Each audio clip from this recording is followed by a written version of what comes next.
Hello friends, welcome to brothers finance and good evening. ಇವತ್ತಿನ ದಿನ stock ಮಾರ್ಕೆಟಲ್ಲಿ ಬೆಳಿಗ್ಗೆಯಿಂದ ಸಂಜೆವರೆಗೂ ಏನು ನಡೆದಿದೆ ಮತ್ತು ನಾಳೆ ಮಾರ್ಕೆಟ್ ಯಾವ ಥರ ಇರ್ಬೋದು ಅಂತ ಈ ವಿಡಿಯೋದಲ್ಲಿ ಮಾತಾಡ್ಕೊಳ್ಳೋಣ. ಇವತ್ತಿನ ಮಾರ್ಕೆಟ್ ಅಪ್ಡೇಟ್ಸ್ ಏನಂದರೆ, ಸೆನ್ಸೆಕ್ಸ್ 287 ಪಾಯಿಂಟ್ಸ್ ಡೌನ್ ಆಗಿ 83,409 ಕ್ಲೋಸ್ ಆಗಿದೆ. ನಿಫ್ಟಿ 88 ಪಾಯಿಂಟ್ಸ್ ಡೌನ್ ಆಗಿ 25,453 ಕ್ಲೋಸ್ ಆಗಿದೆ. ಬ್ಯಾಂಕ್ ನಿಫ್ಟಿ 460 ಪಾಯಿಂಟ್ಸ್ ಡೌನ್ ಆಗಿ 56,999 ಕ್ಲೋಸ್ ಆಗಿದೆ. ಫ್ರೆಂಡ್ಸ್, ಇವತ್ತು ಮಾರ್ಕೆಟ್ ನೋಡಿದ್ರಾ, ಸ್ವಲ್ಪ ನೆಗೆಟಿವ್ ಆಗಿ ಕ್ಲೋಸ್ ಆಗಿದೆ. Nifty, Sensex, bank Nifty including mid and small caps ನೋಡ್ಕೊಂಡ್ರು ಇವತ್ತು ನೆಗೆಟಿವ್ ಆಗಿ ಕ್ಲೋಸ್ ಆಗಿದ್ದಾವೆ. ಅದಾದಮೇಲೆ ಇವತ್ತು ಬರೀ ನಮ್ಮ ಮಾರ್ಕೆಟ್ ಮಾತ್ರನೇ ಅಲ್ಲ, ಇವತ್ತು ಗ್ಲೋಬಲ್ ಮಾರ್ಕೆಟ್ ನೋಡ್ಕೊಂಡ್ರು ಸ್ವಲ್ಪ ನೆಗೆಟಿವ್ ಆಗಿ ರಿಯಾಕ್ಟ್ ಆಗಿದೆ. ಮತ್ತು ಫ್ರೆಂಡ್ಸ್, ಇವಾಗ ಟ್ಯಾರಿಫ್ ಬಗ್ಗೆ ಮಾತಾಡ್ಕೊಳ್ಳೋಣ. ಈ ಟ್ಯಾರಿಫ್ ಬಗ್ಗೆ ನೋಡಿಕೊಂಡ್ರೆ ತುಂಬಾ ಇಂಟ್ರೆಸ್ಟಿಂಗ್ ಅಪ್ಡೇಟ್ಸ್ ಬರ್ತಾನೆ ಇದ್ದಾವೆ. ಮತ್ತು ಡೊನಾಲ್ಡ್ ಟ್ರಂಪ್ ಅವ್ರು ನೋಡಿಕೊಂಡ್ರೆ ಇವತ್ತು ಸಹ ಇನ್ನೊಂದು ಅಗ್ರೆಸಿವ್ ಸ್ಟೇಟ್ಮೆಂಟ್ನ ಮಾಡಿದ್ದಾರೆ. ಅದ್ರ ಬಗ್ಗೆ ಇವಾಗ ಮಾತಾಡ್ಕೊಳ್ಳೋಣ. ಫ್ರೆಂಡ್ಸ್, ಫಸ್ಟ್ ಇವಾಗ ಒಂದ್ಸಲ ಈ ಇಮೇಜ್ನ ನೋಡಿ. ಇದರಲ್ಲಿ ನೋಡಿಕೊಂಡ್ರೆ ಇವಾಗ ಟ್ರಂಪ್ ಅವರು ಯಾವ್ಯಾವ ಕಂಟ್ರೀಸ್ ಮೇಲೆ ಎಷ್ಟೆಷ್ಟು ಟ್ಯಾರಿಫ್ ಹಾಕಿದ್ದಾರೆ ಅಂತ ಗೊತ್ತಾಗುತ್ತೆ. ಇವಾಗ ಚೈನಾ ಮೇಲೆ ನೋಡಿಕೊಂಡ್ರೆ 30% ಟ್ಯಾರಿಫ್ ಹಾಕಿದ್ದಾರೆ. ಮತ್ತು ಈ ಟ್ರೇಡ್ ಡೀಲ್ ಬಗ್ಗೆ ಯಾವುದೇ ಥರ ಅಪ್ಡೇಟ್ಸ್ ಬರಲಿಲ್ಲ. ಒಂದು 3 ವೀಕ್ಸ್ ಬ್ಯಾಕ್ ಏನೋ ಅಪ್ಡೇಟ್ಸ್ ಕಂಟಿನ್ಯೂಸ್ ಆಗಿ ಬಂದವು. ಅದಾದಮೇಲೆ ಯಾವುದೇ ಥರ ಅಪ್ಡೇಟ್ಸ್ ಏನೂ ಬರಲಿಲ್ಲ. ಅದಾದಮೇಲೆ UK ಹತ್ರ ನೋಡಿಕೊಂಡ್ರೆ ಟ್ರೇಡ್ ಡೀಲ್ ಕಂಪ್ಲೀಟ್ ಆಗಿದೆ. ನೆಕ್ಸ್ಟ್ ಇವಾಗ ಇಂಡಿಯಾ ಪ್ರಕಾರ ನೋಡಿಕೊಂಡ್ರೆ ಫ್ರೆಂಡ್ಸ್, ಇವಾಗ ಇಂಡಿಯಾ ಮೇಲಾದರೆ ಡೊನಾಲ್ಡ್ ಟ್ರಂಪ್ ಅವರು 26% ರೆಸಿಪ್ರೋಕಲ್ ಟ್ಯಾರಿಫ್ ಹಾಕಿದ್ರು. ಅದಾದಮೇಲೆ ಸ್ಟೀಲ್ ಮತ್ತು ಅಲ್ಯೂಮಿನಿಯಂ ಮೇಲಾದರೆ 50% ಟ್ಯಾರಿಫ್ ಹಾಕಿದ್ರು. ಆಟೋ ಮತ್ತು ಆಟೋ ಕಾಂಪೋನೆಂಟ್ಸ್ ಮೇಲಾದರೆ 25% ಟ್ಯಾರಿಫ್ ಹಾಕಿದ್ರು.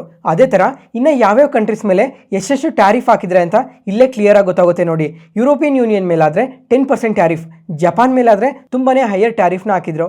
ಅದಾದಮೇಲೆ ಕೆನಡಾ ಮತ್ತು ಮೆಕ್ಸಿಕೋ ಮೇಲೆ ನೋಡಿಕೊಂಡ್ರೆ ಆವ್ರೇಜ್ ಆಗಿ 25% ಟ್ಯಾರಿಫ್ನ ಹಾಕಿದ್ದಾರೆ. ಫ್ರೆಂಡ್ಸ್, ಇವಾಗ ಡೊನಾಲ್ಡ್ ಟ್ರಂಪ್ ಅವ್ರು ನೋಡಿಕೊಂಡ್ರೆ ಇಂಡಿಯಾ ರಿಲೇಟೆಡ್ ಆಗಿ ತುಂಬಾ ಅಗ್ರೆಸಿವ್ ಸ್ಟೇಟ್ಮೆಂಟ್ಸ್ನ ಮಾಡಿದ್ದಾರೆ. ಏನಂತ ಅಂದರೆ, ಇವಾಗ ಹೊಸದಾಗಿ ಸ್ಯಾಂಕ್ಷನ್ ಬಿಲ್ ಅನ್ನೋ ಹೆಸರಲ್ಲಿ ರಷ್ಯಾಯಿಂದ ಯಾವ್ಯಾವ ಕಂಟ್ರೀಸ್ ಆಯಿಲ್ನ ಇಂಪೋರ್ಟ್ ಮಾಡ್ಕೊತಾ ಇದ್ದಾರೋ ಆ ಕಂಟ್ರೀಸ್ ಮೇಲೆ 500% ಟ್ಯಾರಿಫ್ನ ಹಾಕ್ತೀನಿ ಅಂತ ಅಗ್ರೆಸಿವ್ ಸ್ಟೇಟ್ಮೆಂಟ್ಸ್ನ ಮಾಡಿದ್ದಾರೆ. ಇವಾಗ ಡೊನಾಲ್ಡ್ ಟ್ರಂಪ್ ಅವರು ಈ ಥರ ರಷ್ಯಾ ಮೇಲೆ ಅಗ್ರೆಸಿವ್ ಸ್ಟೇಟ್ಮೆಂಟ್ಸ್ ಮಾಡೋದಕ್ಕೆ ರೀಸನ್ ಏನು ಅಂತ ನೋಡಿಕೊಂಡ್ರೆ, ಇವಾಗ ರಷ್ಯನ್ ಪ್ರೆಸಿಡೆಂಟ್ ಆದರೆ ಯಾರ ಮಾತನ್ನು ಕೇಳಲ್ಲ. First of all Donald Trump ಅವರು ಸೀಸ್ಫೈರ್ ಬಗ್ಗೆ ಆಗಲಿ, ಏನಾದರೂ ಅಡಿಷನಲ್ ಆಗಿ ಮೀಟಿಂಗ್ಸ್ ಬಗ್ಗೆ ಆಗಲಿ ಯಾವುದೇ ಥರ ಸ್ಟೇಟ್ಮೆಂಟ್ಸ್ ಮಾಡಿದ್ರು ರಷ್ಯನ್ ಪ್ರೆಸಿಡೆಂಟ್ ಯಾವುದೇ ಥರ ರಿಯಾಕ್ಟ್ ಆಗೋದು ಇಲ್ಲ. ಇವಾಗ ಮುಂಚೆ ನೋಡಿಕೊಂಡ್ರೆ ರಷ್ಯನ್ ಆಯಿಲ್ಸ್ ಮೇಲಾಗಲಿ, ರಷ್ಯನ್ ಇಂಪೋರ್ಟ್ ಎಕ್ಸ್ಪೋರ್ಟ್ಸ್ ಮೇಲಾಗಲಿ ತುಂಬಾ ಸ್ಯಾಂಕ್ಷನ್ಸ್ನ ವಿಧಿಸಿದ್ರು. ಆದ್ರೂ ರಷ್ಯಾದವರು ಅದನ್ನೇನು ಕೇರೇ ಮಾಡಲಿಲ್ಲ. ಅದಾದಮೇಲೆ ಡೊನಾಲ್ಡ್ ಟ್ರಂಪ್ ಅವರು ಉಕ್ರೈನ್ ಮತ್ತು ರಷ್ಯಾ ಈ ಎರಡೂ ಕಂಟ್ರೀಸ್ ಮಧ್ಯ ಸೀಸ್ಫೈರ್ ಬಗ್ಗೆ ಎಲ್ಲ ತುಂಬಾನೇ ಪಾಸಿಟಿವ್ ಸ್ಟೇಟ್ಮೆಂಟ್ಸ್ನೇ ತಂದರು. ಆ ಟೈಮಲ್ಲೂ ಸಮೇತ ರಷ್ಯಾದವರು ಡೊನಾಲ್ಡ್ ಟ್ರಂಪ್ ಅವ್ರನ್ನ ಯಾವುದೇ ಥರ ಕೇರ್ ಮಾಡಲಿಲ್ಲ. ಅದರಿಂದ ಈ ಥರ ಅಗ್ರೆಸಿವ್ ಸ್ಟೇಟ್ಮೆಂಟ್ಸ್ನ ಮಾಡ್ತಾ ಇರೋದು. ಯಾಕಂದರೆ ಆಯಿಲ್ನ ತುಂಬ ಕಂಟ್ರೀಸ್ ಎಲ್ಲ ಇಂಪೋರ್ಟ್ ಮಾಡ್ಕೊತಾರಲ್ಲ, ಅದರಿಂದ ರಷ್ಯಾಗೆ ಟೈಮ್ ಟು ಟೈಮ್ ದುಡ್ಡು ಅನ್ನೋದು ಬರ್ತಾ ಇದೆ. ಅದರಿಂದ ಇವ್ರ ಕಂಟ್ರಿಗಾಗಲಿ ಇವ್ರ ಎಕಾನಮಿಗಾಗಲಿ ಯಾವುದೇ ಥರ ಎಫೆಕ್ಟ್ ಇರಲ್ಲ. ಅದರಿಂದನೇ ಇವರು ಎಷ್ಟೇ ಸ್ಯಾಂಕ್ಷನ್ಸ್ನ ವಿಧಿಸಿದ್ರು ಯಾವುದನ್ನು ಕೇರ್ ಮಾಡ್ತಿಲ್ಲ ಅಂತ ಇವಾಗ ಆಯಿಲ್ನ ಯಾರು ಇಂಪೋರ್ಟ್ ಮಾಡ್ಕೊತಾ ಇದ್ದಾರೋ ಆ ಕಂಟ್ರೀಸ್ ಮೇಲೆ ಇಷ್ಟು ಟ್ಯಾರಿಫ್ ಹಾಕ್ತೀನಿ ಅಂತ ಸ್ಟೇಟ್ಮೆಂಟ್ಸ್ನ ಮಾಡಿರೋದು. ಮತ್ತೆ ಫ್ರೆಂಡ್ಸ್, ಇವಾಗ ಡೊನಾಲ್ಡ್ ಟ್ರಂಪ್ ಅವರು ನೋಡಿಕೊಂಡ್ರೆ ಈ ಥರ ಸ್ಟೇಟ್ಮೆಂಟ್ಸ್ ಮಾಡಿದಾರಲ್ಲ ಇಂಡಿಯಾ ರಿಲೇಟೆಡ್ ಆಗಿ, ಇವಾಗ ಈ ಟ್ರೇಡ್ ಡೆಡ್ಲೈನ್ಗೂ ಸಮೇತ ಹತ್ರದಲ್ಲೇ ಇದ್ದೀವಿ. ಮತ್ತೆ ಡೊನಾಲ್ಡ್ ಟ್ರಂಪ್ ಅವರು ಇನ್ನೊಂದು ಕೂಡ ಹೇಳಿದ್ದಾರೆ, ಈ ಜುಲೈ 9 ಒಳಗಡೆ ಟ್ರೇಡ್ ಡೀಲ್ ಕಂಪ್ಲೀಟ್ ಆಗುತ್ತೆ ಅಂತ ನಿನ್ನೆ ರಾತ್ರಿ ಸ್ಟೇಟ್ಮೆಂಟ್ಸ್ ಮಾಡಿದ್ರು. ಆದರೆ ಇವತ್ತು ಬೆಳಿಗ್ಗೆ ನೋಡಿಕೊಂಡ್ರೆ ಈ ಥರ ಸ್ಟೇಟ್ಮೆಂಟ್ಸ್ನ ಮಾಡಿದಾರಲ್ಲ, ಇದರಿಂದ ಇಂಡಿಯಾಗೆ ಯಾವ ಥರ ಎಫೆಕ್ಟ್ ಆಗುತ್ತೆ ಅಂತ ಕಮಿಂಗ್ ಟೈಮಲ್ಲಿ ನೋಡಬೇಕು. ಅದಾದಮೇಲೆ ಫ್ರೆಂಡ್ಸ್, ಇವಾಗ ಈ ಇಮೇಜ್ನ ಒಂದ್ಸಲ ನೋಡಿ. ಇವಾಗ ರಷ್ಯಾಯಿಂದ ನೋಡಿಕೊಂಡ್ರೆ ಆಯಿಲ್ನ ಇಂಪೋರ್ಟ್ ಮಾಡ್ಕೊತಾ ಇದ್ದೀವಿ. ಇವಾಗ ಪ್ರೆಸೆಂಟ್ ನೋಡಿಕೊಂಡ್ರೆ ಎಬೋವ್ 35% ನಮ್ಮ ಇಂಡಿಯಾದಲ್ಲಿ ಏನು ಕ್ರೂಡ್ ಆಯಿಲ್ನ ಬಳಸ್ತೀವೋ ಅದನ್ನೆಲ್ಲ ರಷ್ಯಾಯಿಂದನೇ ಇಂಪೋರ್ಟ್ ಮಾಡ್ಕೊತಾ ಇರೋದು. ಅದನ್ನು ಕಮ್ಮಿ ಪ್ರೈಸಸ್ಸಲ್ಲಿ ನಾವು ಇಂಪೋರ್ಟ್ ಮಾಡ್ಕೊತಾ ಇದ್ದೀವಿ. ಅದೇ 2022ಗಿನ್ನ ಮುಂಚೆ ನೋಡಿಕೊಂಡ್ರೆ ರಷ್ಯಾಯಿಂದ ಬಿಲೋ 1% ಮಾತ್ರ ನಾವು ಇಂಪೋರ್ಟ್ ಮಾಡ್ಕೊತಾ ಇರೋದು. ಆದರೆ ಉಕ್ರೈನ್ ಮತ್ತು ರಷ್ಯಾ ಈ ಎರಡು ಕಂಟ್ರೀಸ್ ಮಧ್ಯ ಯುದ್ಧ ಯಾವಾಗ ಶುರು ಆಯಿತೋ ಅದಾದ್ಮೇಲಿಂದ ನೋಡಿಕೊಂಡ್ರೆ ಇವಾಗ 40%ವರೆಗೂ ನಾವು ಆಯಿಲ್ನ ರಷ್ಯಾಯಿಂದನೇ ಇಂಪೋರ್ಟ್ ಮಾಡ್ಕೊತಾ ಇದ್ದೀವಿ. ಈ ಡೊನಾಲ್ಡ್ ಟ್ರಂಪ್ ಅವರು ಏನಾದರೂ ಹೈ ಟ್ಯಾರಿಫ್ ಹಾಕಿದ್ರು ಅಂದರೆ ಅದು ನಮ್ಮ ಇಂಡಿಯಾಗೆ ತುಂಬಾ ಎಫೆಕ್ಟ್ ಆಗೋ ಚಾನ್ಸಸ್ ಜಾಸ್ತಿನೇ ಇದೆ. ಅದ್ರ ಜೊತೆಗೆ ಇವಾಗ ಟ್ರೇಡ್ ಡೀಲ್ ಬೇರೆ ಕಂಪ್ಲೀಟ್ ಆಗಿಲ್ಲ. ಈ ಟ್ರೇಡ್ ಡೀಲ್ ಏನಾದರೂ ಪೋಸ್ಟ್ಪೋನ್ ಮಾಡಿದ್ರೆ ಕಮಿಂಗ್ ಟೈಮಲ್ಲೂ ಸಮೇತ ಮಾರ್ಕೆಟ್ ಸ್ವಲ್ಪ ನೆಗೆಟಿವ್ ಆಗಿ ರಿಯಾಕ್ಟ್ ಆಗೋ ಚಾನ್ಸಸ್ ಜಾಸ್ತಿನೇ ಇದೆ. ಅದ್ರ ಜೊತೆಗೆ ಇವಾಗ ಸಪ್ರೇಟಾಗಿ ಫಾರ್ಮಾ ಟ್ಯಾರಿಫ್ ಬೇರೆ ತರ್ತೀವಿ ಅಂತ ಅಂದರು. ಇದ್ರ ಬಗ್ಗೆ ಕೂಡ ಸಪ್ರೇಟಾಗಿ ಏನೂ ಅಪ್ಡೇಟ್ಸ್ ಬಂದಿಲ್ಲ. ನೋಡೋಣ ಓವರ್ ಆಲ್ ಕಮಿಂಗ್ ಟೈಮಲ್ಲಿ ಈ ಟ್ಯಾರಿಫ್ ರಿಲೇಟೆಡ್ ಆಗಿ ಇನ್ನೂ ಏನು ಅಪ್ಡೇಟ್ಸ್ ಬರ್ತವೆ ಅಂತ. ಈ ಥರ ಕಾಂಪ್ಲಿಕೇಟೆಡ್ ಇನ್ಫಾರ್ಮೇಷನ್ ಎಲ್ಲ ಸಿಂಪ್ಲಿಫೈ ಮಾಡಿ ನಿಮ್ಮ ಮುಂದೆ ತರ್ತಾ ಇದ್ದೀವಲ್ಲ. ಯಾವುದೇ ಪಾಯಿಂಟಲ್ಲಿ ನಾನು ಹೇಳೋ ಇನ್ಫಾರ್ಮೇಷನ್ ನಿಮಗೆ ಯೂಸ್ಫುಲ್ ಅನಿಸಿದ್ರೆ ಈ ವಿಡಿಯೋನ ಲೈಕ್ ಮಾಡಿ. ಮತ್ತು ನಿಮ್ಮ ಫ್ರೆಂಡ್ಸಲ್ಲಿ ಯಾರಿಗಾದ್ರೂ ಸ್ಟಾಕ್ ಮಾರ್ಕೆಟ್ ಬಗ್ಗೆ ಇಂಟ್ರೆಸ್ಟ್ ಇರೋರಿಗೆ ಈ ವಿಡಿಯೋಸ್ನ ಶೇರ್ ಮಾಡಿ, ಅವ್ರಿಗೂ ತುಂಬ ಉಪಯೋಗ ಆಗುತ್ತೆ. Next market key updates. First ಇವಾಗ ಫ್ರೆಂಡ್ಸ್, ನಿನ್ನೆ ಮಾರ್ಕೆಟ್ ನ್ಯೂಸಲ್ಲಿ ಈ June month auto sales data ಬಗ್ಗೆ ಮಾತಾಡ್ಕೊಂಡಿದ್ವಿ. ಒಂದ್ಸಲ ಈ ಇಮೇಜ್ನ ನೋಡಿ. ಇವಾಗ ನಿನ್ನೆ ನಮ್ಮ ಮಾರ್ಕೆಟ್ ಕ್ಲೋಸ್ ಆದಮೇಲೆ ಮಾರುತಿ ಸುಜುಕಿ ಅವ್ರ ಸಮೇತ ಅವ್ರ ಆಟೋ ಸೇಲ್ಸ್ನ ಪೋಸ್ಟ್ ಮಾಡಿದ್ದಾರೆ. ಇವ್ರು ಪೋಸ್ಟ್ ಮಾಡಿರೋ ಡೇಟಾ ಪ್ರಕಾರ ನೋಡಿಕೊಂಡ್ರೆ ಇಯರ್ ಆನ್ ಇಯರಲ್ಲಿ ಸೇಲ್ಸ್ ನೋಡಿಕೊಂಡ್ರೆ 6% ಡ್ರಾಪ್ ಆಗಿದೆ. ಮತ್ತು ಅದೇ ಥರ ಇನ್ನು ಯಾವ್ಯಾವ ಕಂಪನೀಸ್ ಎಷ್ಟೆಷ್ಟು ಸೇಲ್ಸ್ ಗ್ರೋತ್ನ ಪೋಸ್ಟ್ ಮಾಡಿದ್ದಾರೆ ಅಂತ ಇಲ್ಲೇ ಕ್ಲಿಯರ್ ಆಗಿ ಗೊತ್ತಾಗುತ್ತೆ. ಈ ಜೂನ್ ಮಂತಲ್ಲಿ ನೋಡ್ಕೊಂಡ್ರೆ ಮೋಸ್ಟ್ ಆಫ್ ದ ಕಂಪನೀಸ್ ಎಲ್ಲ ಬೆಟರ್ ಸೇಲ್ಸ್ ನಂಬರ್ಸ್ನೇ ಪೋಸ್ಟ್ ಮಾಡಿದ್ದಾರೆ. ನೋಡೋಣ ಕಮಿಂಗ್ ಟೈಮಲ್ಲೂ ಇದೇ ಥರನೇ ಸೇಲ್ಸ್ ನಂಬರ್ಸ್ನ ಪೋಸ್ಟ್ ಮಾಡ್ತಾರಾ ಇಲ್ವಾ ಅಂತ. ಅದಾದಮೇಲೆ ಇವಾಗ ಕಮಿಂಗ್ ಕ್ವಾರ್ಟರ್ಸಲ್ಲೂ ಇನ್ನು ಯಾವ ಥರ ರಿಸಲ್ಟ್ಸ್ ಪೋಸ್ಟ್ ಮಾಡ್ತಾರೆ ಅಂತ ನೋಡಬೇಕು. ನೆಕ್ಸ್ಟ್ ಗೇಬ್ರಿಯಲ್ ಇಂಡಿಯಾ, ಈ ಕಂಪನಿ ಬಗ್ಗೆ ಒಂದು ಇಂಟ್ರೆಸ್ಟಿಂಗ್ ಅಪ್ಡೇಟೇ ಇದೆ. ಅದರಿಂದನೇ ನಿನ್ನೆ ನೋಡ್ಕೊಂಡ್ರು 20% ಅಪ್ಪರ್ ಸರ್ಕ್ಯೂಟಲ್ಲಿ ಪಾಸಿಟಿವ್ ಆಗಿ ಕ್ಲೋಸ್ ಆಯಿತು. ಅದಾದಮೇಲೆ ಇವತ್ತು ನೋಡ್ಕೊಂಡ್ರು ಅದೇ ಥರ 20% ಅಪ್ಪರ್ ಸರ್ಕ್ಯೂಟಲ್ಲೇ ಪಾಸಿಟಿವ್ ಆಗಿ ರಿಯಾಕ್ಟ್ ಆಗಿತ್ತು. ಆದರೆ ಲಾಸ್ಟ್ 30 ಮಿನಿಟ್ಸಲ್ಲಿ ನೋಡಿಕೊಂಡ್ರೆ ಸ್ವಲ್ಪ ಪ್ರಾಫಿಟ್ ಬುಕ್ಕಿಂಗ್ ನಡೆದು 15% ಪಾಸಿಟಿವಲ್ಲೇ ಕ್ಲೋಸ್ ಆಗಿದೆ. ಫಸ್ಟ್ ಇವಾಗ ಲಾಸ್ಟ್ 2 ಡೇಸಲ್ಲೇ 35% ಪಾಸಿಟಿವ್ ಆಗಿ ರಿಯಾಕ್ಟ್ ಆಗೋದಕ್ಕೆ ರೀಸನ್ ಏನು ಅಂತ ಎಕ್ಸ್ಪ್ಲೈನ್ ಮಾಡೋದಕ್ಕೂ ಮುಂಚೆ ಫಸ್ಟ್ ಇವಾಗ ಈ ಕಂಪನಿ ಬಿಸ್ನೆಸ್ ಬಗ್ಗೆ ಮಾತಾಡ್ಕೊಳ್ಳೋಣ. ಇವರು ಈ ಶಾಕ್ ಅಬ್ಸರ್ಸ್ನ ಮ್ಯಾನುಫ್ಯಾಕ್ಚರ್ ಮಾಡ್ತಾರೆ 2 ವೀಲರ್ಸ್ಗೆ 4 ವೀಲರ್ಸ್ಗೆ, ಅದಾದಮೇಲೆ ಟ್ರಕ್ಸ್ಗೆ ಬಸ್ಸಸ್ಗೆ ಕೂಡ ಇವರು ಶಾಕ್ ಅಬ್ಸರ್ಸ್ನ ಮ್ಯಾನುಫ್ಯಾಕ್ಚರ್ ಮಾಡ್ತಾರೆ. ಮತ್ತು ಫ್ರೆಂಡ್ಸ್ ಇವಾಗ ಒಂದ್ಸಲ ಈ ಇಮೇಜ್ನ ನೋಡಿ. ಇದರಲ್ಲಿ ನೋಡಿಕೊಂಡ್ರೆ 2 ವೀಲರ್ ಸೆಗ್ಮೆಂಟಲ್ಲಾಗಲಿ 3 ವೀಲರ್ಸಲ್ಲಾಗಲಿ 4 ವೀಲರ್ಸಲ್ಲಾಗಲಿ ಕಮರ್ಷಿಯಲ್ ವೆಹಿಕಲ್ ಸೆಗ್ಮೆಂಟಲ್ಲಿ ನೋಡ್ಕೊಂಡ್ರು ತುಂಬಾ ದೊಡ್ಡ ಒರಿಜಿನಲ್ ಎಕ್ವಿಪ್ಮೆಂಟ್ ಮ್ಯಾನುಫ್ಯಾಕ್ಚರರ್ಸ್ ಎಲ್ಲ ಇದ್ದಾರೆ. ಈ ಕಂಪನೀಸ್ಗೆಲ್ಲ ಇವರು ಶಾಕ್ ಅಬ್ಸರ್ಸ್ನ ಮ್ಯಾನುಫ್ಯಾಕ್ಚರ್ ಮಾಡಿ ಸೆಲ್ ಮಾಡ್ತಾರೆ. ಮತ್ತೆ 89% ಮಾರ್ಕೆಟ್ ಶೇರ್ನ ಕೂಡ ಹೋಲ್ಡ್ ಮಾಡಿದ್ದಾರೆ. ಇವರು ರೈಲ್ವೆ ಸೆಗ್ಮೆಂಟ್ ಅಲ್ಲೂ ವರ್ಕ್ ಮಾಡ್ತಾರೆ. ಇವರು ಈ ಎಲೆಕ್ಟ್ರಾನಿಕ್ ವೆಹಿಕಲ್ಸ್ ರಿಲೇಟೆಡ್ ಆಗೂ ವರ್ಕ್ ಮಾಡ್ತಾ ಇದ್ದಾರೆ. ಅದರಿಂದ ಈ ಎಲೆಕ್ಟ್ರಿಕ್ ವೆಹಿಕಲ್ಸ್ ಅಲ್ಲೂ ತುಂಬಾನೇ ಸ್ಟ್ರಾಂಗ್ ಪ್ರೆಸೆನ್ಸ್ ಇದೆ. ಮತ್ತೆ ತುಂಬಾನೇ ಬೆಟರ್ ಮಾರ್ಕೆಟ್ ಶೇರ್ನ ಕೂಡ ಹೋಲ್ಡ್ ಮಾಡ್ತಾ ಇದ್ದಾರೆ ಇವಾಗ. ಮತ್ತೆ ಫ್ರೆಂಡ್ಸ್ ಇವಾಗ ಈ ತರ ಪಾಸಿಟಿವ್ ಆಗಿ ರಿಯಾಕ್ಟ್ ಆಗೋದಕ್ಕೆ ರೀಸನ್ ಏನು ಅಂತ ನೋಡ್ಕೊಂಡ್ರೆ ಇವರು ಸ್ವಲ್ಪ ಇವ್ರ ಬಿಸ್ನೆಸ್ ನ ರೀಸ್ಟ್ರಕ್ಚರ್ ಮಾಡ್ತೀವಿ ಅಂತ ಅಪ್ಡೇಟ್ ಮಾಡಿದ್ದಾರೆ. ಯಾಕಂದ್ರೆ ಈ ಕಂಪನಿ ಅಂಡರ್ ಅಲ್ಲಿ ತುಂಬಾನೇ ಬಿಸ್ನೆಸಸ್ ಎಲ್ಲ ಇದಾವೆ. ಅದರಿಂದ ಸ್ವಲ್ಪ ಬಿಸ್ನೆಸಸ್ನ ಡಿಮರ್ಜ್ ಮಾಡಿ ಸ್ವಲ್ಪ ಬಿಸ್ನೆಸಸ್ನ ಮರ್ಜ್ ಮಾಡ್ತೀವಿ ಅಂತ ಅಪ್ಡೇಟ್ ಮಾಡಿದ್ದಾರೆ. ಫ್ರೆಂಡ್ಸ್ ಇವಾಗ ಒಂದ್ಸಲ ಈ ಇಮೇಜ್ನ ನೋಡಿ. ಇದರಲ್ಲಿ ನೋಡ್ಕೊಂಡ್ರೆ ತುಂಬಾನೇ ಬಿಸ್ನೆಸ್ ಸೆಗ್ಮೆಂಟ್ಸ್ ಎಲ್ಲ ಇದಾವೆ. ಅದರಿಂದ ಸ್ವಲ್ಪ ರೀಸ್ಟ್ರಕ್ಚರ್ ಮಾಡಿ ಕ್ಲೀನಾಗಿ ಫೋಕಸ್ ಮಾಡ್ತೀವಿ ಅಂತ ಅಪ್ಡೇಟ್ ಮಾಡಿದ್ದಾರೆ. ಅದರಿಂದನೇ ಇವಾಗ ಈ ಥರ ಪಾಸಿಟಿವ್ ಆಗಿ ರಿಯಾಕ್ಟ್ ಆಗ್ತಾ ಇರೋದು. ಮತ್ತೆ ಇವ್ರ ಬಿಸ್ನೆಸ್ ಏನಿದೆ ಇವರು ಬರೀ ನಮ್ಮ ಇಂಡಿಯಾದಲ್ಲಿ ಮಾತ್ರನೇ ಅಲ್ಲ, ಗ್ಲೋಬಲಿ ನೋಡ್ಕೊಂಡ್ರು ತುಂಬಾನೇ ಕಂಟ್ರೀಸಲ್ಲೆಲ್ಲ ಎಕ್ಸ್ಪ್ಯಾಂಡ್ ಮಾಡಿದ್ದಾರೆ. ಇವಾಗ ತುಂಬ ಕಂಪನೀಸ್ ಜೊತೆ ಜಾಯಿಂಟ್ ವೆಂಚರ್ ಕೂಡ ಇದೆ. ಸ್ವಲ್ಪ ಇಟಾಲಿಯನ್ ಕಂಪನಿ ಜೊತೆ, ಜರ್ಮನ್ ಕಂಪನಿ ಜೊತೆ, USA ಬೇಸ್ಡ್ ಕಂಪನಿ ಜೊತೆ ಎಲ್ಲ ತುಂಬಾನೇ ಜಾಯಿಂಟ್ ವೆಂಚರ್ಸ್ ಅಲ್ಲೆಲ್ಲ ವರ್ಕ್ ಮಾಡ್ತಾ ಇದ್ದಾರೆ. ಅದರಿಂದ ಸ್ವಲ್ಪ ಬಿಸ್ನೆಸ್ನ ರೀಸ್ಟ್ರಕ್ಚರ್ ಮಾಡ್ತೀವಿ, ಅದರಿಂದ ಸ್ವಲ್ಪ ಸ್ಪೆಸಿಫಿಕ್ ಸೆಗ್ಮೆಂಟ್ಸ್ ಅಲ್ಲಿ ಇನ್ನ ಪ್ರಾಪರ್ ಆಗಿ ಫೋಕಸ್ ಮಾಡೋ ಚಾನ್ಸಸ್ ಇರುತ್ತೆ ಅಂತ ಸ್ಟೇಟ್ಮೆಂಟ್ಸ್ನ ಮಾಡಿದ್ದಾರೆ.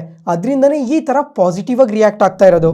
ನೆಕ್ಸ್ಟ್ ಫ್ರೆಂಡ್ಸ್ ಇವಾಗ ಈ ಟೈರ್ ಕಂಪನೀಸ್ ನೋಡ್ತಾ ಇದ್ದೀರಾ, ಲಾಸ್ಟ್ 2-3 ಡೇಸಿಂದ ತುಂಬಾನೇ ಪಾಸಿಟಿವ್ ಆಗಿ ರಿಯಾಕ್ಟ್ ಆಗ್ತಾ ಇದ್ದಾವೆ.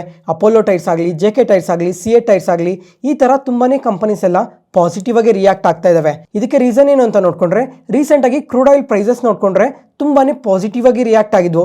ಯಾಕಂದ್ರೆ ಇರಾನ್ ಮತ್ತೆ ಇಸ್ರೇಲ್ ರಿಲೇಟೆಡ್ ಆಗಿ ಈ ಕಾನ್ಫ್ಲಿಕ್ಟ್ ಏನು ದಿನ ಹೆಚ್ಚಾಗ್ತಾ ಇತ್ತು, ಅದರಿಂದ ಕ್ರೂಡ್ ಆಯಿಲ್ ಪ್ರೈಸಸ್ ತುಂಬಾನೇ ಪಾಸಿಟಿವ್ ಆಗಿ ರಿಯಾಕ್ಟ್ ಆಗಿತ್ತು. ಇವಾಗ ಈ ವಾರ್ ಸಿನಾರಿಯೋಸ್ ಏನಿದೆ ಅದು ಕೂಲ್ ಆಫ್ ಆಗ್ತಿರೋ ಕಾರಣದಿಂದ ಈ ಕ್ರೂಡ್ ಆಯಿಲ್ ಪ್ರೈಸಸ್ ನೋಡ್ಕೊಂಡ್ರು ಐಸಿಂದ 12% ಫಾಲ್ ಆಗಿದೆ. ಅದರಿಂದ ಈ ಟೈರ್ ಕಂಪನೀಸ್ಗೆ ಇದು ತುಂಬಾನೇ ಪಾಸಿಟಿವ್ ಆಗುತ್ತೆ. ಅದ್ರ ಜೊತೆಗೆ ಈ ಟೈರ್ಸ್ ಮ್ಯಾನುಫ್ಯಾಕ್ಚರ್ ಮಾಡೋ ಕೀ ಮೆಟೀರಿಯಲ್ಸ್ ಏನಿದೆ ಅಂದ್ರೆ ಸಿಂಥೆಟಿಕ್ ರಬ್ಬರ್ ಏನಿದೆ, ಈ ಸಿಂಥೆಟಿಕ್ ರಬ್ಬರ್ ಪ್ರೈಸಸ್ ಕೂಡ ತುಂಬಾನೇ ಕಮ್ಮಿ ಆಗ್ತಾ ಇದೆ. ಅದರಿಂದ ಕೂಡ ಈ ಟೈರ್ ಕಂಪನೀಸ್ಗೆ ತುಂಬಾನೇ ಪಾಸಿಟಿವ್ ಅಂತ ಈ ತರ ಪಾಸಿಟಿವ್ ಆಗಿ ರಿಯಾಕ್ಟ್ ಆಗ್ತಾ ಇರೋದು. ಅದ್ರ ಜೊತೆಗೆ ಇವಾಗ ಕಾರ್ಸ್ ನೋಡ್ಕೊಂಡ್ರೆ ತುಂಬಾನೇ ಪ್ರೀಮಿಯಂ ಕಾರ್ಸ್ನೆಲ್ಲ ಮ್ಯಾನುಫ್ಯಾಕ್ಚರ್ ಮಾಡ್ತಾ ಇದ್ದಾರೆ.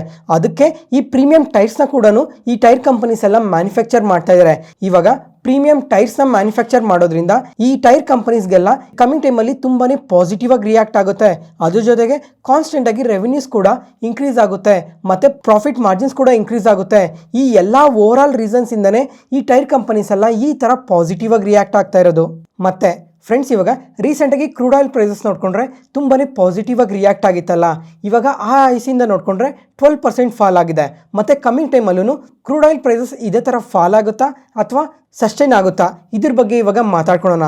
ಈ ವೀಕೆಂಡಲ್ಲಿ ನೋಡ್ಕೊಂಡ್ರೆ ಒಪೆಕ್ ಪ್ಲಸ್ ಕಂಟ್ರೀಸ್ ಎಲ್ಲ ಮೀಟಿಂಗ್ನ ಇಟ್ಕೊಂಡಿದ್ದಾರೆ. ಈ ಮೀಟಿಂಗಲ್ಲಿ ಏನಾದರೂ ಆಯಿಲ್ ಪ್ರೊಡಕ್ಷನ್ನ ಇನ್ಕ್ರೀಸ್ ಮಾಡ್ತೀವಿ ಅಂತ ಏನಾದರೂ ಸ್ಟೇಟ್ಮೆಂಟ್ಸ್ ಬಂದರೆ ಕಮಿಂಗ್ ಟೈಮಲ್ಲೂ ಈ ಕ್ರೂಡ್ ಆಯಿಲ್ ಪ್ರೈಸಸ್ ಫಾಲ್ ಆಗೋ ಚಾನ್ಸಸ್ ತುಂಬಾನೇ ಜಾಸ್ತಿ ಇದೆ. ನೋಡೋಣ ಈ ಒಪೆಕ್ ಪ್ಲಸ್ ಮೀಟಿಂಗಲ್ಲಿ ಏನು ಅಪ್ಡೇಟ್ ಬರುತ್ತೆ ಅಂತ. ಅದಾದಮೇಲೆ ಇವಾಗ ತುಂಬ ಸಲನೇ ಎಕ್ಸ್ಪ್ಲೇನ್ ಮಾಡಿದ್ದೆ, ಕ್ರೂಡ್ ಆಯಿಲ್ ಪ್ರೈಸಸ್ ಏನಾದರೂ ಫಾಲ್ ಆದರೆ ಅದು ನಮ್ಮಂಥ ಕಂಟ್ರೀಸ್ಗೆ ಇದು ತುಂಬಾನೇ ಪಾಸಿಟಿವ್ ಆಗುತ್ತೆ ಅಂತ. ಯಾಕಂದರೆ ನಾವು ಆಯಿಲ್ನ ಇಂಪೋರ್ಟ್ ಮಾಡ್ಕೊಳ್ಳೋ ಕಂಟ್ರಿ, ಅದರಿಂದ ಮತ್ತೆ ಈ ಥರ ಕ್ರೂಡ್ ಆಯಿಲ್ ಪ್ರೈಸಸ್ ಫಾಲ್ ಆದರೆ ಅದು ಯಾವ್ಯಾವ ಸೆಕ್ಟರ್ಗೆ ಪಾಸಿಟಿವ್ ಆಗುತ್ತೆ ಅಂದರೆ ಆಯಿಲ್ ಮಾರ್ಕೆಟಿಂಗ್ ಕಂಪನೀಸ್ಗೆ, ಪೇಂಟ್ ಕಂಪನೀಸ್ಗೆ, ಕೆಮಿಕಲ್ ಕಂಪನೀಸ್ಗೆ, ಏವಿಯೇಷನ್, ಟೈರ್, ಲಾಜಿಸ್ಟಿಕ್, ಈ ಥರ ತುಂಬಾ ಸೆಕ್ಟರ್ಸ್ಗೆ ಇದು ಪಾಸಿಟಿವ್ ಆಗುತ್ತೆ. ನೋಡೋಣ ಕಮಿಂಗ್ ಟೈಮಲ್ಲೂ ಈ ಕ್ರೂಡ್ ಆಯಿಲ್ ಪ್ರೈಸಸ್ ಫಾಲ್ ಆಗುತ್ತಾ ಇಲ್ವಾ ಅಂತ. ನೆಕ್ಸ್ಟ್ ಅದಾದಮೇಲೆ most awaited IPO HDB financial services ಇವತ್ತು ಮಾರ್ಕೆಟ್ಗೆ ಲಿಸ್ಟ್ ಆಗಿದೆ. ಇನ್ವೆಸ್ಟರ್ಸ್ಗೆ 12.84% ಲಿಸ್ಟಿಂಗ್ ಗೇನ್ಸ್ನ ಕೊಟ್ಟು ಮಾರ್ಕೆಟ್ ಕ್ಲೋಸಿಂಗ್ ಆದ್ಮೇಲೆ ನೋಡ್ಕೊಂಡ್ರೆ ಎಬೋ 13.5% ಪಾಸಿಟಿವ್ ಅಲ್ಲೇ ಕ್ಲೋಸ್ ಆಗಿದೆ. ಮತ್ತೆ ಫ್ರೆಂಡ್ಸ್, ಇವಾಗ ನೀವು ಯಾರಾದರೂ ಈ IPOನ ಅಪ್ಲೈ ಮಾಡಿ ಅಲಾಟ್ ಆಗಿದ್ರೆ ಒಂದ್ಸಲ ಕಮೆಂಟ್ ಸೆಷನ್ಲಿ ಕಮೆಂಟ್ ಮಾಡಿ ಎಷ್ಟು ಲಾಟ್ ನಿಮಗೆ ಅಲಾಟ್ ಆಗಿದೆ ಅಂತ. ಮತ್ತೆ ಫ್ರೆಂಡ್ಸ್, ಇವಾಗ ಈ HDB ಫಿನಾನ್ಷಿಯಲ್ ಸರ್ವಿಸಸ್ IPO ಬಗ್ಗೆ ಒಂದು ಸಪ್ರೇಟ್ ವಿಡಿಯೋನೇ ಮಾಡಿದ್ದೆ, ಆದರೆ ಎಡಿಟಿಂಗ್ ಮಾಡಿ ಅಪ್ಲೋಡ್ ಮಾಡೋಕ್ಕಾಗಿರಲಿಲ್ಲ. ಅದರಿಂದ ಇವಾಗ ಜಸ್ಟ್ 2 ಮಿನಿಟ್ಸ್ ಅಲ್ಲಿ ಈ ಕಂಪ್ಲೀಟ್ ಬಿಸ್ನೆಸ್ ಬಗ್ಗೆ ಮಾತಾಡ್ಕೊಳ್ಳೋಣ. ಇವರು ಮೇನ್ ಆಗಿ ಲೋನ್ಸ್ನ ಪ್ರೊವೈಡ್ ಮಾಡ್ತಾರೆ, ಅದನ್ನು 3 ಸೆಗ್ಮೆಂಟ್ಸ್ ಅಲ್ಲಿ ಇವರು ಲೋನ್ಸ್ನ ಪ್ರೊವೈಡ್ ಮಾಡ್ತಾರೆ. ಅದರಲ್ಲಿ ಮೊದಲನೇದಾಗಿ ಎಂಟರ್ಪ್ರೈಸಸ್ ಲೆಂಡಿಂಗ್, ಇದ್ರ ಅಂಡರಲ್ಲಿ ನೋಡ್ಕೊಂಡ್ರೆ ಬಿಸ್ನೆಸ್ ಲೋನ್ಸ್ನ ಪ್ರೊವೈಡ್ ಮಾಡ್ತಾರೆ. ಅದಾದ್ಮೇಲೆ LAP, ಲೋನ್ ಅಗೇನ್ಸ್ಟ್ ಪ್ರಾಪರ್ಟಿ, ಅಂದ್ರೆ ಯಾರಾದ್ರೂ ಕಸ್ಟಮರ್ಸ್ ಏನಾದ್ರೂ ಅಸೆಟ್ನ ಪ್ಲೆಡ್ಜ್ ಮಾಡಿ ಲೋನ್ಸ್ ತಗೊಳೋದನ್ನ ಲೋನ್ ಅಗೇನ್ಸ್ಟ್ ಪ್ರಾಪರ್ಟಿ ಅಂತಾರೆ. ಅದಾದ್ಮೇಲೆ ಗೋಲ್ಡ್ ಲೋನ್ಸ್ನ ಪ್ರೊವೈಡ್ ಮಾಡ್ತಾರೆ, ಎಂಟರ್ಪ್ರೈಸಸ್ ಲೋನ್ಸ್ನ ಪ್ರೊವೈಡ್ ಮಾಡ್ತಾರೆ, ಮತ್ತೆ ಸ್ಯಾಲರಿಡ್ ಎಂಪ್ಲಾಯೀಸ್ಗಾದ್ರೆ ಪರ್ಸನಲ್ ಲೋನ್ಸ್ನ ಕೂಡ ಪ್ರೊವೈಡ್ ಮಾಡ್ತಾರೆ. ಅದಾದ್ಮೇಲೆ ಸೆಕೆಂಡ್ನೇ ಸೆಗ್ಮೆಂಟ್ ಬಂದು ಅಸೆಟ್ ಫಿನಾನ್ಸ್, ಇದ್ರ ಅಂಡರಲ್ಲಿ ನೋಡ್ಕೊಂಡ್ರೆ ಟ್ರಾಕ್ಟರ್ಸ್ಗೆ ಲೋನ್ಸ್ ಕೊಡ್ತಾರೆ, ಕಮರ್ಷಿಯಲ್ ವೆಹಿಕಲ್ಸ್ಗೆ, ಕನ್ಸ್ಟ್ರಕ್ಷನ್ ಎಕ್ವಿಪ್ಮೆಂಟ್ಸ್ಗೆ ಲೋನ್ಸ್ ಕೊಡ್ತಾರೆ.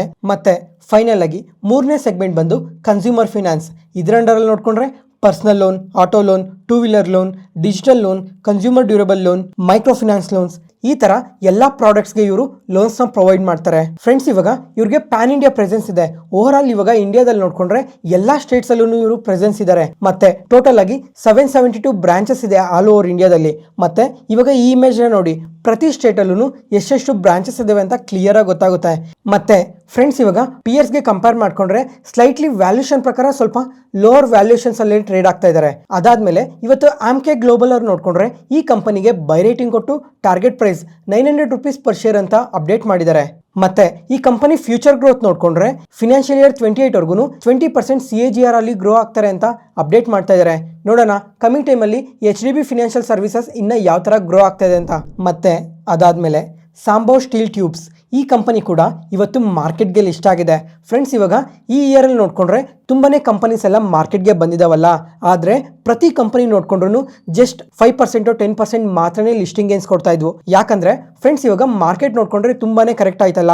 ಲಾಸ್ಟ್ ಇಯರ್ ಅಲ್ಲಾದ್ರೆ IPOಸ್ಗೆ ತುಂಬಾನೇ ಡಿಮ್ಯಾಂಡ್ ಇದ್ವು, ಆದ್ರೆ ಮಾರ್ಕೆಟ್ ಕರೆಕ್ಟ್ ಆಗಿರೋ ಕಾರಣದಿಂದ ರಿಟೇಲ್ ಇನ್ವೆಸ್ಟರ್ಸ್ ಯಾರು IPOಸ್ಗೆ ಅಷ್ಟು ಇನ್ವೆಸ್ಟ್ ಮಾಡ್ತಾ ಇರಲಿಲ್ಲ. ಅದರಿಂದ ಈ IPO ಕಂಪನೀಸ್ ಎಲ್ಲ ಸ್ವಲ್ಪ ಕಮ್ಮಿನೇ ಲಿಸ್ಟಿಂಗ್ ಗೇನ್ಸ್ ಕೊಡ್ತಾ ಇದ್ವು. ಅದ್ರ ಜೊತೆಗೆ ಇನ್ನ ಸ್ವಲ್ಪ ಕಂಪನೀಸ್ ಆದ್ರೆ ನೆಗೆಟಿವ್ ಆಗಿ ಲಿಸ್ಟ್ ಆಗ್ತಾ ಇದ್ವು. ಆದ್ರೆ ಈ ವರ್ಷದಲ್ಲೇನೆ ಫಸ್ಟ್ ಟೈಮ್ ಸಾಂಬೋ ಸ್ಟೀಲ್ ಟ್ಯೂಬ್ಸ್ ನೋಡ್ಕೊಂಡ್ರೆ 34% ಲಿಸ್ಟಿಂಗ್ ಗೇನ್ಸ್ ಕೊಟ್ಟಿದೆ. ರಿಟೇಲ್ ಇನ್ವೆಸ್ಟರ್ಸ್ ಇಂದ ನೋಡ್ಕೊಂಡ್ರು ತುಂಬಾನೇ ಒಳ್ಳೆ ಪಾರ್ಟಿಸಿಪೇಷನ್ ಕಾಣ್ತಾ ಇದೆ. ಅದ್ರ ಜೊತೆಗೆ QABs ಇಂದ, NIS ಇಂದ ಈ IPO ಬಗ್ಗೆ ಒಳ್ಳೆ ಇಂಟ್ರೆಸ್ಟೇ ಕಾಣಿಸಿದೆ. ಅದರಿಂದನೇ ಈ ತರ ಪಾಸಿಟಿವ್ ಆಗಿ ರಿಯಾಕ್ಟ್ ಆಗಿದ್ದು. ಮತ್ತೆ ಇವತ್ತು ಮಾರ್ಕೆಟ್ ಕರೆಕ್ಟ್ ಆಯ್ತಲ್ಲ, ಅದ್ರ ಜೊತೆಗೆ ಸ್ವಲ್ಪ ಇನ್ವೆಸ್ಟರ್ಸ್ ಎಲ್ಲ ತುಂಬಾನೇ ಪ್ರಾಫಿಟ್ ಬುಕಿಂಗ್ ಮಾಡಿದ್ದಾರೆ. ಅದರಿಂದನೇ ಇವತ್ತು 34%ಗೆ ಲಿಸ್ಟ್ ಆಗಿರೋ ಕಂಪನಿ 19% ಪಾಸಿಟಿವ್ ಅಲ್ಲೇ ಕ್ಲೋಸ್ ಆಗಿದೆ. ನೋಡೋಣ ಕಮಿಂಗ್ ಟೈಮಲ್ಲೂ ಇನ್ನ ಯಾವ ತರ ರಿಯಾಕ್ಟ್ ಆಗುತ್ತೆ ಅಂತ. ನೆಕ್ಸ್ಟ್ ಐನಾಕ್ಸ್ ವಿಂಡ್, ಈ ಕಂಪನಿ ನೋಡ್ಕೊಂಡ್ರೆ ಇವತ್ತು ಇಂಟ್ರಾಡೇ ಸೆಷನಲ್ಲಿ ನಿಯರ್ಲಿ 4% ವರೆಗೂ ಪಾಸಿಟಿವ್ ಆಗಿ ರಿಯಾಕ್ಟ್ ಆಗಿದೆ. ಯಾಕಂದ್ರೆ ಈ ಕಂಪನಿಗೆ ಮೋತಿಲಾಲ್ ಓಸ್ವಾಲ್ ಅವರು ಬೈ ರೇಟಿಂಗ್ ಕೊಟ್ಟು target price 210 rupees per share ಅಂತ ಅಪ್ಡೇಟ್ ಮಾಡಿದ್ದಾರೆ. ಅಂದರೆ ನಿನ್ನೆ ಕ್ಲೋಸಿಂಗ್ ಇಂದ ನೋಡ್ಕೊಂಡ್ರೆ 21% ಅಪ್ಸೈಡ್ ಪೊಟೆನ್ಷಿಯಲ್ ಇದೆ ಅಂತ ಹೇಳಿರೋದು. ಈ ತರ ಪಾಸಿಟಿವ್ ಸ್ಟೇಟ್ಮೆಂಟ್ಸ್ ಮಾಡೋದಕ್ಕೆ ರೀಸನ್ ಏನು ಅಂತ ನೋಡ್ಕೊಂಡ್ರೆ ಈ ಕಂಪನಿ ಆರ್ಡರ್ ಬುಕ್ ನೋಡ್ಕೊಂಡ್ರೆ ತುಂಬಾನೇ ಸ್ಟ್ರಾಂಗ್ ಆಗಿದೆ. ಅಂದ್ರೆ ಇವಾಗ ಪ್ರೆಸೆಂಟ್ ಆರ್ಡರ್ಸ್ ಏನೇನು ಬಂದಿದ್ದಾವೆ ಅದನ್ನೆಲ್ಲ ಕಂಪ್ಲೀಟ್ ಆಗಿ ಎಕ್ಸಿಕ್ಯೂಟ್ ಮಾಡ್ತಾ ಹೋದ್ರೆ ನೆಕ್ಸ್ಟ್ 2 ಇಯರ್ಸ್ ವರ್ಗು ರೆವೆನ್ಯೂಸ್ ಕಾನ್ಸ್ಟೆಂಟ್ ಆಗಿ ಬರ್ತಾನೆ ಇರುತ್ತೆ ಅಂತ ಅಪ್ಡೇಟ್ ಮಾಡಿದ್ದಾರೆ. ಅದ್ರ ಜೊತೆಗೆ ಕೆಪಾಸಿಟಿ ಎಕ್ಸ್ಪಾನ್ಷನ್ ಬಗ್ಗೆ ಕೂಡ ಅಪ್ಡೇಟ್ ಮಾಡಿದ್ದಾರೆ. ಇವಾಗ ಅಡಿಷನಲ್ ಆಗಿ 4 ಪ್ಲಾಂಟ್ಸ್ ಅಲ್ಲಿ ಸ್ವಲ್ಪ ಕೆಪಾಸಿಟಿನ ಇನ್ಕ್ರೀಸ್ ಮಾಡ್ತಾ ಇದ್ದಾರೆ ಅಂತ ಅಪ್ಡೇಟ್ ಮಾಡಿದ್ದಾರೆ. ಅದ್ರ ಜೊತೆಗೆ ಇವಾಗ ರೀಸೆಂಟ್ ಆಗಿ ಹೊಸ ಗೌರ್ಮೆಂಟ್ ಪಾಲಿಸೀಸ್ ಏನಿದೆ ಆ ಹೊಸ ಪಾಲಿಸೀಸ್ ಇಂದ ಈ ಕಂಪನಿಗೆ ಅದು ತುಂಬಾನೇ ಪಾಸಿಟಿವ್ ಆಗುತ್ತೆ. ಯಾಕಂದ್ರೆ ಫಾರಿನ್ ಕಾಂಪಿಟೇಷನ್ ಅನ್ನೋದು ಸ್ವಲ್ಪ ಕಮ್ಮಿ ಆಗುತ್ತೆ. ಅದರಿಂದ ಬರೀ ಈ ಕಂಪನಿಗೆ ಮಾತ್ರನೇ ಅಲ್ಲ, ಸುಜ್ಲಾನ್ ಎನರ್ಜಿ ಅವ್ರಿಗೆ ನೋಡ್ಕೊಂಡ್ರು ಇದು ತುಂಬಾನೇ ಪಾಸಿಟಿವ್ ಆಗುತ್ತೆ. ಮತ್ತೆ ಫ್ರೆಂಡ್ಸ್, ಇವಾಗ ಈ ಐನಾಕ್ಸ್ ಗ್ರೂಪ್ ಕಂಪನೀಸ್ ಬಗ್ಗೆ ತುಂಬಾ ಸಲನೇ ಮಾತಾಡ್ಕೊಂಡಿದ್ವಿ. ಇವಾಗ ಈ ಐನಾಕ್ಸ್ ಗ್ರೂಪ್ ಅಂಡರ್ ಅಲ್ಲಿ ಒಂದು ಕಂಪನಿ ಇದೆ, ಅದೇ INOX wind green energy limited. ಈ ಕಂಪನಿ ಏನಾದರೂ ಕಮಿಂಗ್ ಟೈಮಲ್ಲಿ ಐನಾಕ್ಸ್ ವಿಂಡ್ಗೆ ಏನಾದರೂ ಮರ್ಜ್ ಆದರೆ ಈ ಐನಾಕ್ಸ್ ವಿಂಡ್ ಅವ್ರಿಗೆ ಅಡಿಷನಲ್ ಆಗಿ 2000 crores ಲಯಬಿಲಿಟಿ ಕಮ್ಮಿ ಆಗುತ್ತೆ ಅಂತ ಕೂಡ ಮೆನ್ಷನ್ ಮಾಡಿದ್ದಾರೆ. ಅದರಿಂದ ಕೂಡ ಐನಾಕ್ಸ್ ವಿಂಡ್ ಅವ್ರಿಗೆ ತುಂಬಾನೇ ಪಾಸಿಟಿವ್ ಆಗುತ್ತೆ. ಮತ್ತೆ ಈ ವ್ಯಾಲ್ಯೂಷನ್ ಪ್ರಕಾರ ನೋಡ್ಕೊಂಡ್ರೆ ಇವಾಗ ಸುಜ್ಲಾನ್ ಕಂಪನಿಗೆ ಕಂಪೇರ್ ಮಾಡ್ಕೊಂಡ್ರೆ ವ್ಯಾಲ್ಯೂಷನ್ ಪ್ರಕಾರ ಸ್ವಲ್ಪ ಡಿಸ್ಕೌಂಟ್ ಅಲ್ಲೇನೆ ಟ್ರೇಡ್ ಆಗ್ತಾ ಇದೆ. ನೋಡೋಣ ಕಮಿಂಗ್ ಟೈಮಲ್ಲಿ ಇನ್ನ ಎಷ್ಟು ಪಾಸಿಟಿವ್ ಆಗಿ ರಿಯಾಕ್ಟ್ ಆಗುತ್ತೆ ಅಂತ. ನೆಕ್ಸ್ಟ್ ಅದಾದ್ಮೇಲೆ ಇವತ್ತು ಪರಾಸ್ ಡಿಫೆನ್ಸ್ ಕಂಪನಿ ನೋಡ್ಕೊಂಡ್ರೆ 4% ಪಾಸಿಟಿವ್ ಆಗಿ ರಿಯಾಕ್ಟ್ ಆಗಿದೆ. ಯಾಕಂದ್ರೆ ಈ ಕಂಪನಿಗೆ ಒಂದು ಸಬ್ಸಿಡಿಯರಿ ಕಂಪನಿ ಇದೆ, ಅದೇ ಪರಾಸ್ ಡಿಫೆನ್ಸ್ ಆಂಟಿ ಡ್ರೋನ್ ಟೆಕ್ನಾಲಜೀಸ್ ಅಂತ. ಈ ಕಂಪನಿಗೆ 22 crore ಆರ್ಡರ್ ಬಂದಿದೆ ಡ್ರೋನ್ಸ್ನ ಸಪ್ಲೈ ಮಾಡೋದಕ್ಕೋಸ್ಕರ. ಅದರಿಂದನೇ ಇವತ್ತು ಪಾಸಿಟಿವ್ ಆಗಿ ರಿಯಾಕ್ಟ್ ಆಗಿರೋದು. ರೀಡ್ಸ್, ಈ ಕಂಪನಿ ನೋಡಿಕೊಂಡ್ರೆ ಇವತ್ತು ಇಂಟ್ರಾಡೇ ಸೆಷನಲ್ಲಿ ಎಬೋವ್ 5% ಪಾಸಿಟಿವ್ ಆಗಿ ರಿಯಾಕ್ಟ್ ಆಗಿದೆ. ಯಾಕಂದರೆ ಈ ಕಂಪನಿಗೆ ಇವತ್ತು 2 ಹೊಸ ಕಾಂಟ್ರಾಕ್ಟ್ ಬಂದಿದೆ. ಅದರಿಂದನೇ ಈ ಥರ ಪಾಸಿಟಿವ್ ಆಗಿ ರಿಯಾಕ್ಟ್ ಆಗಿರೋದು. ಒಂದು ಬಂದು ಡೊಮೆಸ್ಟಿಕ್ ಕಾಂಟ್ರಾಕ್ಟ್ ಬಂದಿದೆ. ಈ ಟೋಟಲ್ ಆರ್ಡರ್ ವರ್ತ್ ನೋಡಿಕೊಂಡ್ರೆ 37 crores ಅಂತ ಅಪ್ಡೇಟ್ ಮಾಡಿದ್ದಾರೆ. ಈ ಆರ್ಡರ್ ಬಂದಿರೋದು ಸೌತ್ ವೆಸ್ಟರ್ನ್ ರೈಲ್ವೇಸಿಂದ. ಏನಕ್ಕೆ ಅಂತ ನೋಡಿಕೊಂಡ್ರೆ ಈ ತುಮಕೂರು ಸಿಟಿ ಇದೆ ಅಲ್ಲ, ಆ ತುಮಕೂರು ರೈಲ್ವೆ ಸ್ಟೇಷನ್ನ ಸ್ವಲ್ಪ ರೀಡೆವಲಪ್ಮೆಂಟ್ಗೋಸ್ಕರ ಈ ಆರ್ಡರ್ ಬಂದಿರೋದು ಅಂತ ಮೆನ್ಷನ್ ಮಾಡಿದ್ದಾರೆ. ಫ್ರೆಂಡ್ಸ್, ಇವಾಗ ನೀವು ಯಾರಾದರೂ ತುಮಕೂರಿನ ಸುತ್ತಮುತ್ತ ಇದ್ರೆ ಒಂದ್ಸಲ ಕಮೆಂಟ್ ಸೆಷನಲ್ಲಿ ಕಮೆಂಟ್ ಮಾಡಿ. ಅದಾದಮೇಲೆ ಎರಡನೇ ಆರ್ಡರ್ ಬಂದು ಇಂಟರ್ನ್ಯಾಷನಲ್ ಆರ್ಡರ್ ಇದು. ಈ ಆರ್ಡರ್ ಟೋಟಲ್ ವರ್ತ್ ನೋಡಿಕೊಂಡ್ರೆ 24 crores ಅಂತ ಅಪ್ಡೇಟ್ ಮಾಡಿದ್ದಾರೆ. ಈ ಆರ್ಡರಲ್ಲೂ ಸ್ವಲ್ಪ ರೈಲ್ವೆ ರಿಲೇಟೆಡ್ ವರ್ಕ್ಗೋಸ್ಕರ ಅಂತ ಹೇಳಿದ್ದಾರೆ. ಈ ಆರ್ಡರ್ ನೋಡಿಕೊಂಡ್ರೆ ನೆಕ್ಸ್ಟ್ 12 to 18 ಮಂತ್ಸಲ್ಲಿ ಕಂಪ್ಲೀಟ್ ಆಗಬೇಕು ಅಂತ ಕೂಡ ಮೆನ್ಷನ್ ಮಾಡಿದ್ದಾರೆ. ನೋಡೋಣ ಕಮಿಂಗ್ ಟೈಮಲ್ಲೂ ಈ ರೀಡ್ಸ್ ಅವ್ರಿಗೆ ಇನ್ನೂ ಎಷ್ಟು ಆರ್ಡರ್ಸ್ ಬರ್ತವೆ ಅಂತ. ಈ ವಿಡಿಯೋನ ಇಲ್ಲಿವರೆಗೂ ನೋಡ್ತಾ ಇದ್ದೀರಾ ಅಂದರೆ ನಾನು ಹೇಳ್ತಿರೋ ಇನ್ಫಾರ್ಮೇಷನ್ ನಿಮಗೆ ತುಂಬಾ ಉಪಯೋಗ ಆಗ್ತಾ ಇದೆ ಅಂತ ಅನ್ಕೊತೀನಿ. ಅದಕ್ಕೋಸ್ಕರ ಈ ವಿಡಿಯೋನ ಲೈಕ್ ಮಾಡಿ, ಈ ಚಾನಲ್ನ ಸಬ್ಸ್ಕ್ರೈಬ್ ಆಗಿ. ಈ ಥರ ಕಂಟೆಂಟ್ ಪ್ರತಿದಿನ ಈ ಚಾನಲಲ್ಲಿ ಇದ್ದೇ ಇರುತ್ತೆ. ಮತ್ತು ನಾನು ಹೇಳ್ತಿರೋ ಇನ್ಫಾರ್ಮೇಷನಲ್ಲಿ ಯಾವುದೇ ಥರ ಡೌಟ್ ಇದ್ದರೂ ಕಮೆಂಟ್ ಸೆಷನಲ್ಲಿ ಕಮೆಂಟ್ ಮಾಡಿ. ಪ್ರತಿಯೊಂದು ಕಮೆಂಟ್ಗೂ ರಿಪ್ಲೈ ಕೊಡ್ತೀನಿ. Thank you.